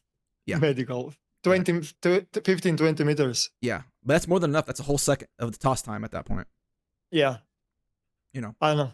So I think we kind of hit a point on that one where like the trigger nade, I feel like because it's so consistent that you can land on somebody the moment it lands, that's why it's so strong, right? And I don't think I think you know, I think honestly, there's a lot of ways you can play with that. When was the last time that you got killed by the trigger nade? Yesterday. But it wasn't necessarily. And before that, it wasn't because we didn't get killed by the trigger nade, but it effectively changes the outcome of the fight because it was so easy for them to put a ton of damage on us at will. Just anytime they wanted to, go put it right there, and there was like boom, suddenly me and one other teammate, or at worst the whole trio, basically just lost half our HP because they were able to land it, and there was no reaction time available for any of us. And so it was exceptionally strong, right? Like we ended up losing that fight, but it was one of those things where like, you know, we all wiped. We're all running like Rattlers, light shields, and these guys are obviously juiced to the gills, right? And so, and we almost won. The guy was like, the last guy that was left was one shot, but like clearly, trigger nades abound were the biggest factor in there in that particular fight. And so it was kind of, if any of those tosses would have been heavy fuses or snaps, even worse, it would not have been that. It would not have been that close. Yeah, I mean, solos are not that bad with the fuses. I don't remember when was the last time that I got killed by the fuse, but I'm like crafting them, but I'm not using them. I'm just crafting them because I think that they're gonna nerf them, so I can just flex how many trigger nades I have. But the thing is, like, honestly, I did not play too much with the Venator or with the trigger nade because they are really powerful. Yeah. And I know how powerful they are, and it is boring to me. It is as boring to me, like, playing like that, than, like, I don't know. And playing friendly. I suck, like, so I can use overpowered guns and I'll still lose, so I don't feel too bad, right? And so, I mean, for me... No, it is just, I don't know. Yeah. It feels like I did not deserve the kill. Yeah. That's how trigger nades and Venator feels to me, you know? But I think but go ahead. I like Kettle. I like Kettle. I'm just Kettle. I'm Kettle Andy. Right. And I think it speaks back to what you were saying before, in that if you're using something good, right, if they beat you, they get it, right? So there should be that dichotomy, right? But I feel like obviously in the cases of like Venators and trigger nades, they're just too cheap. At least back when Venator, before it was pre-nerfed, like it was just too cheap to make. And so now it's like, for its power level, okay, cool. For me, I just, with my playstyle, actually I find better use of them as parts than I do as actual guns. And so it's just one of those things where, like, if I beat someone and they have like this level, I mean, just before the wipe, I just beat this guy and he had this like level 4 renegade with like all the great attachments on it. I'm just like, whew. All right. You ran it, you risked it, you lost it. Right. Whereas, I had this other fight where I'm in a solo lobby. I'm running blue shields. I'm running level 4 El Toro, which is like not the norm from what I've seen, at least not in my lobbies. Right. And I get jumped by this guy. Boom, boom. He's wasting like 7,000 coins worth of nades trying to kill me. Not being successful. And then he rushes me, and level 4 El Toro versus level 1 Renegade doesn't end well for him. Right. And it's like, you should have upgraded your gun instead of just bringing all those nades. Right. And I think because I brought that, I risk it, but I'm having the benefit of that risk. Whereas if he actually managed to beat me, he'd get the benefit of looting me.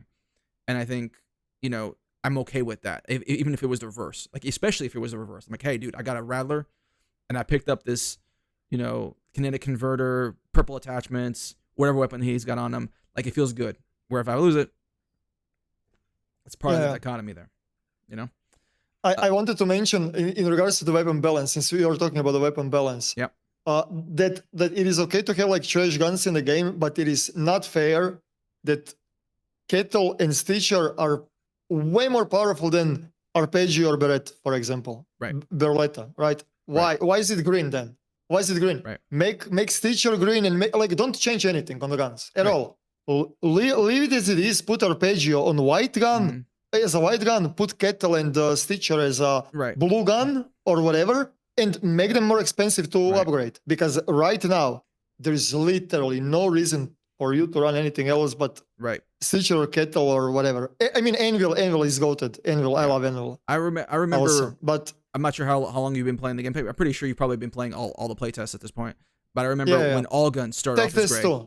Tech test too. Well, I was on tech test too. I wasn't playing before that. Okay, yeah. In one, as a risk of, I think it's pretty much not NDA anymore.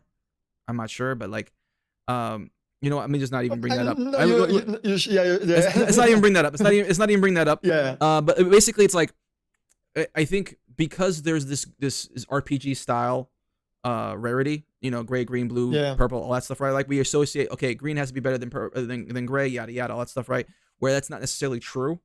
Not even necessarily, that's not true at all, right? Like I think the level of your gun counts for way more. Like for example, the Arpeggio 4 is a whole different gun than an Arpeggio 1. Like it's not even the same gun anymore. Yeah.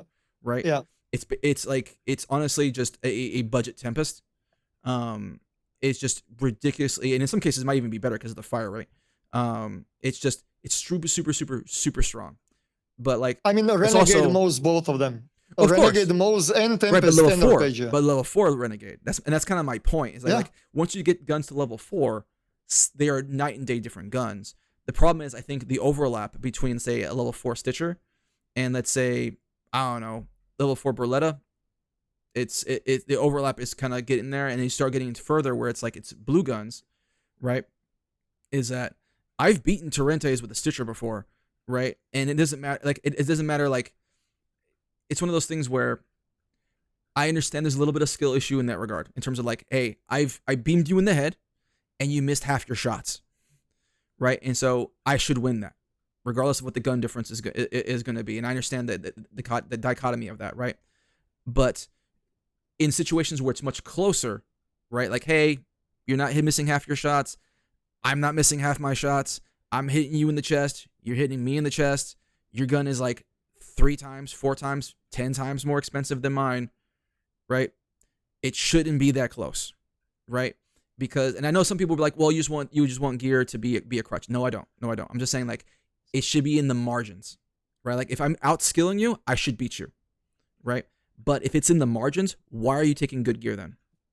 Like, if you're still losing in the margins where it's that close, why did you bother bringing this good gun? Which is why we end up with Stella Montis and free kits, right? Yeah. It's like, and I know there's that balance, right? And I know people are gonna put words in my mouth. They're gonna be like, "Oh, you want gear to be overpowered?" No, that's not what I want, right? I just want them to be worth it, so that way when the person who's listening right now, who's thinking that, oh, you're playing this game way more than I do, you want to just mow me. I don't want you in my lobbies. Straight up, I just don't want you in my lobbies. Like if you're playing the game at such a casual level, and I'm not saying that like that's a bad thing. I'm just saying like you're having fun with your game, right? I'm playing this different game, right? And I'm rocking on average $80,000 kits, right? And you're rocking $20,000 kits, and you're saying that I want to bully you. I don't want you in my lobbies. Like I don't want you in my lobbies, right? Not because I don't think you're valid in that regard. That you can't beat me or anything like that. I'm just saying like, if your skill MMR is up there and you're gonna beat me anyways, cool. I'm not gonna feel bad you beating me. You outplayed me, right? But I also want to have you have a reason to loot great stuff. I don't want you looting my body, hearing that when you start seeing all my purple stuff and going, cool, I got some purple stuff. I want you to be like, dude, this guy was juiced. You know, I want you to feel excited to loot me after you've beaten me. Whereas right now, that's nice. It's an accomplishment. But it's kind of like, okay, I'm going to keep rocking my Arpeggio. Thank you very much. Yeah, but the thing is, like, it is really, really early, right? Of course. It is so early. In Arc, game just came out. Right. Game just came, like, it is going to, like, what they did so far, I'm not going to complain 1% about absolutely anything. Right. Because I do not know. Right. I think you're right. It's early. It's so early. If they are cooking really hard, and I'm extremely satisfied. And whatever they were doing, they should keep doing it. And I'm sure everything is gonna be fine. I cannot imagine like Arc in like, I don't know, 5 years or whatever. Like, or even just 6 months. 6 months you're gonna see because but imagine the content, just right. People are saying, oh, he's like, I said, like, imagine game. No, we watched the one dev said that the game is gonna the plan is that 10 year they're gonna develop the game for 10 years. This game will not live for 10 years. I'm like, are you sure? Are you sure? I mean, if Tarkov managed to live that long with overwhelming amount of the cheaters since day one, with the sloppy, shitty devs, I doubt that Arc will go anywhere in 10 years. To be fair, and I'm gonna get flamed for saying this, they lived most of its development cycle without significant competition, which is now ending. Yeah, exactly. So to be fair, Arc will not have any such luxury, right? With new titles coming out, just to talk about a few actually, just in the extraction shooter space, just to talk about a few, we have like they have Hunger, Sand, Exoborn, Marathon, right? Like, and these are just the ones I can think of that are kind of close to maybe attracting the audience that maybe Arc Raiders is moving into. And I'm not saying, oh, Arc Raiders is gonna have to worry about these. I'm just saying there's gonna be options. Right, and whether or not how they handle those, how those individual development companies are going to handle that, is going to determine how big of an actual competition they're going to have. Right, and I'm not saying it's bad, but to me, I feel like I've been hammering this drum for like years now, in that you do not have to be like Tarkov to be an extraction shooter. 1, 2, I think the audience for an extraction shooter is much larger if you actually get away from that formula, because Tarkov is going to be Tarkov, right? And I'm not going to sit here and say like, oh, it's a bad game, this, that, and the other, because like I have 0 hours in the game, 0, right? It never attracted me. I played ABI a decent amount. I can go, cool. The things I hate about ABI are the things that are very persistent in Tarkov, so there's no reason for me to go any further than that. And so I've been hitting this drum for a while, especially since the Cycle Frontier. I believe, and I think Arc Raiders has vindicated this belief, in that there is an audience that would love an extraction shooter that wasn't as hardcore as Tarkov and not as casual as Hunt. Right? It's this in the middle group that would love that, and I think Arc Raiders just nailed it. They were the first. They were the first ones to really land it successfully. There's been other attempts, but they just had their own issues. But they were the first ones to land it successfully. Whereas, I think you made a comment the other day on a video, and I think this kind of speaks to that. You want competition for your game because it forces your game to be better, right? Yeah. And I think Arc Raiders is going to have that benefit, whereas I don't think Tarkov actually had that benefit. Yeah, I mean, the thing. Do you know what is the thing with the Arc Raiders? I genuinely think that they can release whatever, like no matter how many extraction shooters they're gonna release. I don't think that no one will be even close to the success and popularity that Arc Raiders has and will have. I genuinely don't think that somebody's gonna make a better game. I don't like. I think that Arc Raiders is literally the last extraction shooter that we're gonna play, and everyone is gonna be or sick of the genre, or we're gonna simply leave the extraction shooter because I don't know, cheaters or whatever. It's not for you, right? It could be. It's not for everybody. But you'll. I don't think that somebody's gonna make better extraction shooter. That's the first thing. Like that's it. That's the last extraction shooter that what I think. Right. Last extraction shooter that will be popular like in the next God knows how many years. And I think the second thing is that people are completely overlooking is that Arc Raiders killed Battle Royale. There is not even one single Battle Royale streamer, content creator is gonna play Battle Royale anymore. It's GG. It's GG. They cannot play any of the Battle Royales anymore because now they got the taste what I felt decade ago. Welcome. And that's the reason why I did not play Battle Royales. Right. Because there is no effect. I haven't played Battle Royale. Like I played a little bit on the beginning, but I was like, not for me, dude. I played a little bit. Give me back my loot. Yeah. Nah. Yeah, I like loot too much, and also I like options. Like I like my own win conditions. Like just being forced to be last man standing is like, it's not for me. The idea of just being like, you know what, I'm gonna plan out my routes, collect my loot, try to extract out, have some gunfights in the middle of that. It allows me to tell my own story, whereas Battle Royale, not so much, right? To me, it's like you win. To me, it's like you win, and then what? Winner, chicken dinner. Winner, cool, dude.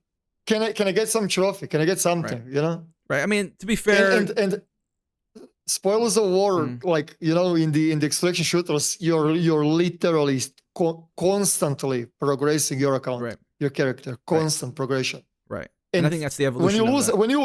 When you lose 5 in a row, you will feel 5 losses in a row. In a battle royale, you won't. What the hell are you gonna lose in you VR? Lose 5 times in a row. Like, all right, Stella, free kid. It's like free kids. Yeah, free kids. Stella, go right now. Free Stella. Free kids. So right? yeah, I don't know. Yeah. I think it's I think it'll be interesting. I think you're right. Way more. I don't think the people are aware still what Arc did. Right.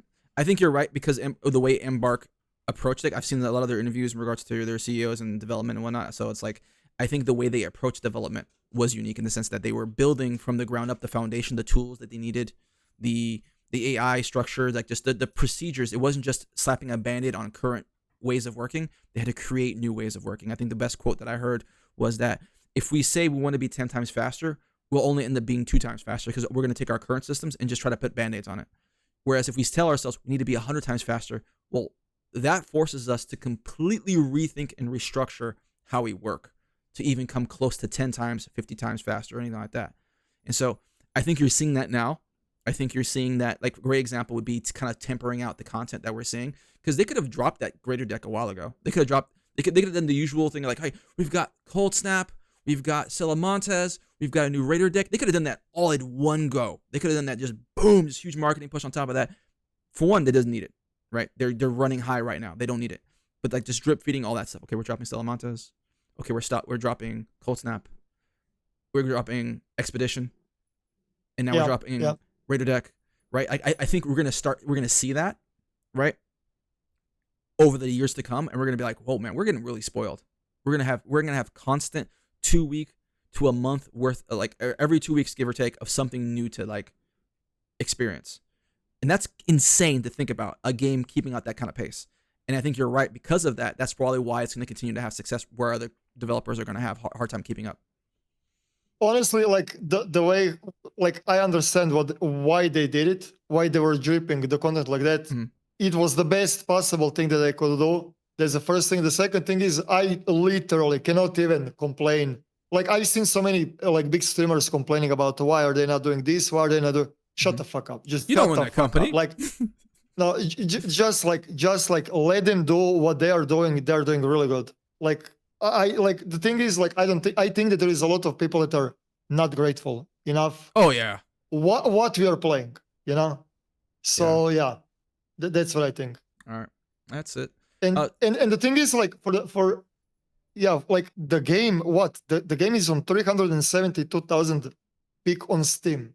Like game didn't dropped down at all. Like at all. It's still growing. Like, I think it's still growing. I don't think the concurrent players are growing. I think it's like obviously like some people are playing the game a little less, but that doesn't show in the numbers, which means it's growing, which means it's gaining new players.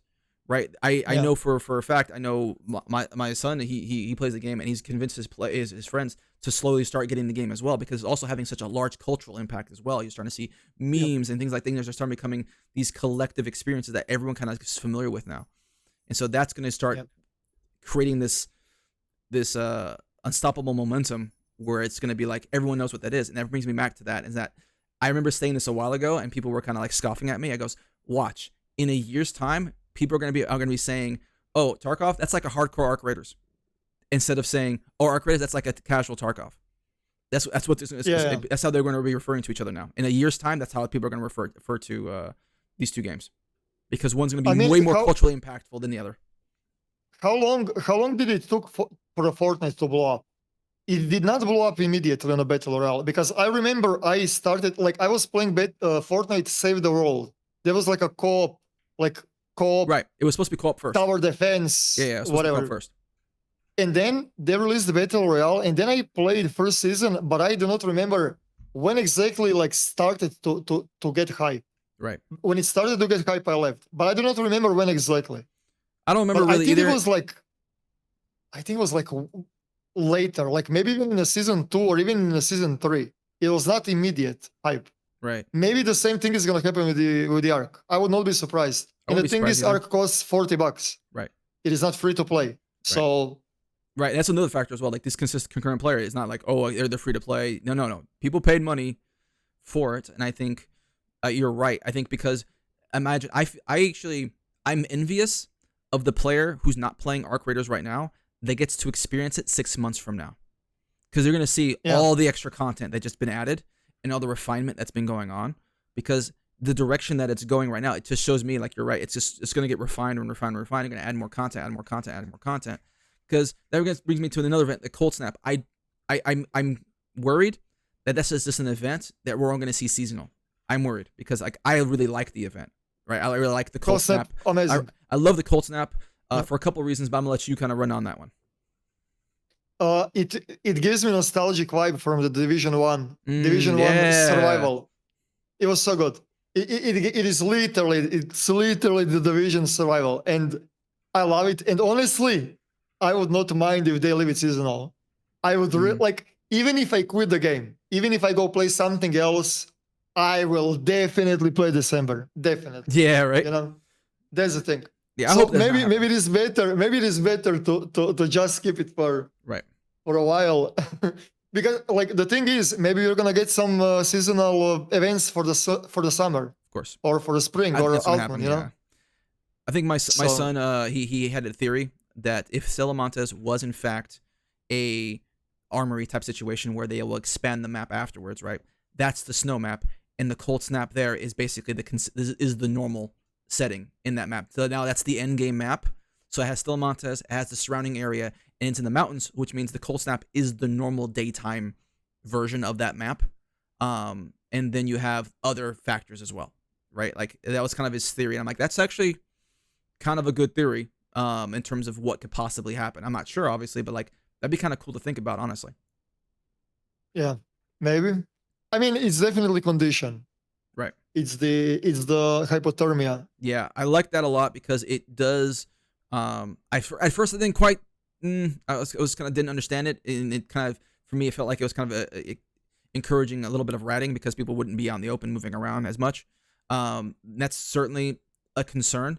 But once you kind of, like, internalize that possibility, okay, cool. Like, I need to be more cautious when I'm approaching areas. But I remember, like, yesterday I was running from, like, one point of dam to the other, right? And there's, like, in those moments you realize, all right, cool. I have a kind of a short window to getting from point A to point B before I start freezing to death. And I'm at that halfway point, and me and this other guy cross paths. He didn't realize it before I did, but I realized it. I go, hey, what's going on, buddy? And he looked at me and kind of gave me that double take. I'm like, brother, it's too cold for that. Keep running. And we just keep running our ways.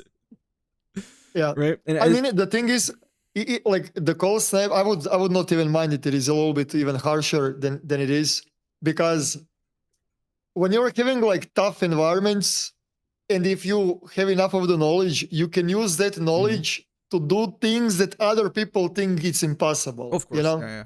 So same thing goes with the Arc. Same thing goes with everything. Like, just understanding the mechanics, right, and the environment is what makes the game interesting. So I don't know. Like, I do not know if you played the Division survival. Long time ago. Long time ago. I only played, like, the PvE, like the campaign, just the story mode or whatever it is. So it really lost me because it became hard for me to internalize, like, mag dumping somebody in the head and them not dying. In that kind of environment. That's kind of the same reason why, like, Heartland really kind of just felt spongy. So I understand that, you know, the whole RPG element of it and all that, but, like, it became harder for me to kind of, like, make sense of it, so to speak. If it was set in a sci-fi environment, then maybe I would have accepted that a little bit better. But, like, they had the survival. It was pretty much like an extraction game where everyone spawned. Actually, it was more of a battle royale, but there was no circle. There was a cold. There was consistently getting, like, it had stages. I do not remember how many stages it had, but the cold was dealing more and more damage, right? So I would not even mind that in Cold Snap, like, the damage progressively goes up, right? When on the beginning of the raid, it was like, the thing is, the characters should have some kind of a, like, it's a little hard to kind of, like, bar, figure out where that's because at. It's hard. It's really, like, I do not know how many Cold Snaps I played, but decent amount, and I'm still, like, checking the dirt mask overlay. Am I good? Am I warming up? What is happening? Like, But that's kind I of part wish of the there charm, was. though. Like you don't know, you're kind of like still unsure, and that tension is kind of created.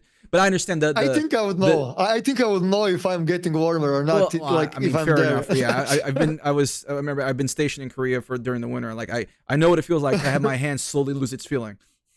Yeah, yeah, I get To it. know But exactly I what's don't know. coming. I like the thing is, I understand that devs are a little bit afraid to add more Yeah. elements to the UI because everyone is complaining about, Yeah.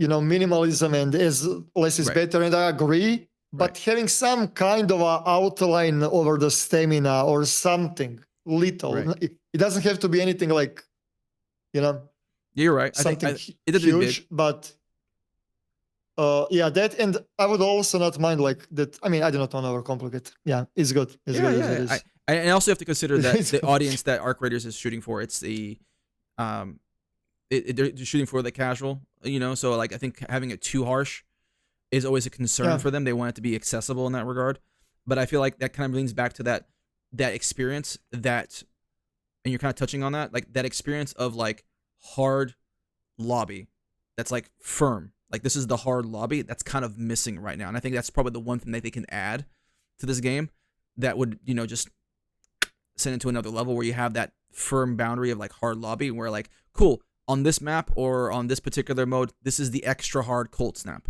or this is the extra hard harvester, or this is the extra hard this, conditions. That, or the other. Yeah, right, yeah, it's very clearly labeled. Do not go here. And you might even be able to put like a level cap on it, honestly, and be like, hey, if you're not at least this level, you're not going in here. You may be able to do that, not to be exclusionary, but also to prevent people from, okay, I'm level 20, I'm level 30, or whatever it is. I've played this game for like less than a week. I've played a few hours a day. Hey, let's try that out. That sounds really cool. Get my shit pushed in immediately and like, fuck this game. Right? It's to prevent that. No, like the thing is, Arc has so much potential. Oh, yeah. Like whatever we can like imagine in theory, and like I don't know, like they can do it. Like it is so good. Arc is way too good. They are having. I'm sure that even devs are aware what they created. I'm sure of it because there is so much potential. They can do it. Yeah, they can definitely do that. Definitely, for sure, without any issues. I think we need more mid-range variety. I think the Shredder was a good push in that direction, but I think we need more Arc about that size, right? Like imagine like a leaper about that size, with like some kind of ranged weapon, for example. The issue is they're always going to run we need? Zergs. Just I do not know what exactly how to say, like when there is like a bunch of little flies. Oh yeah, a swarm. Or swarm, yeah. Some kind of a swarms. That we call it. I don't know. I think again it could be to harder map conditions where like you have, instead of having like 1 or 2 wasps patrolling, you have like 5 of them patrolling, right? As like suddenly that's extremely dangerous, and you don't want nothing to do with that. No, like 1,000, like a lot of them. Like that could be a time event. It could be like a timed event where like, hey, you know what, we got an incoming, wasp swarm or something like that, or you hit something, some kind of event in the map where like, instead of the controlled bunker having things already guarding it, you can be like, cool, I activated something, and suddenly the signal went everywhere, and then some carrier somewhere just launched like 100, wasps towards us, and now you have to get GTFO because you ain't fighting it. And so I think I don't know. It will be cool if it will be cool to have some kind of mechanic that you literally have to run away because you're gonna get overwhelmed. Like it does happen in some situations, like them, for example, or like in between the dome and them. Like there is that. Yeah, that open 3 lines and like swamp. Sometimes, like during the nighttime, it's insane. Like how easy it is to get overwhelmed over there. Like having literally like some kind of like mechanic in the game where if you are staying there, you will get overwhelmed. Well, right? I think one of the things that they fell short on is the larger arcs. Like by themselves, they're not hard to deal with, right? Obviously, you have to worry about being third party and all that stuff, right? But like I think the Matriarch wasn't a step in the right direction in that it spawned other arc, and so imagine like a brood mother could be like the next version where like instead of being a lot of its own damage, it can do a lot of its own damage, but basically it's cool. I'm gonna go ahead and just toss like 20 wasps at you. I'm gonna spawn that real quick. or I'm gonna and then throw a bunch of gas on you like Matriarch does, and have you deal with that, or because it becomes significantly harder to deal with any kind of arc that's large. You know, it could be a Bastion or whatever it is. And then the moment a Wasp or a Hornet starts showing up, it complicates things significantly more, right? And now I think that you can just turn that up to 100. But I think again, like you said before, it's still early, and I think we're gonna be really excited to see the possibilities later on. Like the thing with the bosses is, I would really like that they are using the mechanics that they did with the puzzle in the harvest, like just sitting on top of the hill, sitting on top of behind the barricades, and blowing up the vulnerable spots on the Matriarch and Queen. It's okay, but I like when the things are like a little approached with a little bit more mechanics, like a little bit more mechanically, right? Right. Now you need to do this, and now it's vulnerable, and like for example, Bastion, like if it is shooting you, you shoot the legs so he falls down, and then when he's down, you can shoot at the back, right, and stuff like that. Right. Imagine mechanically. Like imagine placements, like in Helldivers, where they say you're like a part of the map that has like this old beat down gun that like can shoot a ton of damage to like the large one, things like that, and then you go cool. You have to go and grab the actual rounds or components or whatever it is, and go do that and try doing that while it's trying to kill you, possibly, or while it's sending other arcs to try to kill you because you're making a ton of noise getting all that stuff. True. Right. True. And true. I think that's definitely. I think that's possible. I don't know. I think they can definitely go that range. Yeah. All right. Well, we've been at this for a while. I want to thank you again for being here. It's been a lot of fun. Thank you for calling me. Of course, man. Sorry, I'm a little bit tired. I was streaming today. Brother, you don't gotta apologize for nothing. You don't apologize way for too nothing. much. You gotta apologize for absolutely way too much. Nothing. All right, you're doing what you do. It's exhausting. I can barely do it for longer than 3 hours myself, but I'm old, so you know I got that excuse. I mean, I'm not that younger. Too much. So. Well, there you go, man. If you got any great content coming out, please plug it right now. What do we got to look forward to for your channel here in a little bit? I mean, YouTube and Twitch, pretty much streaming most of the day. So yeah. All right. Links down in the description. You guys, if you guys aren't following this man, you absolutely should. The man is absolutely stellar. You should check out the videos he's got on there.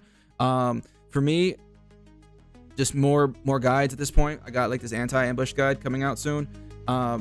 Probably more episodes like this. Thank you so much for being here. For those of you who are watching right now, please leave your likes, leave your comments, do all that fun stuff, all the YouTube stuff. It helps a lot.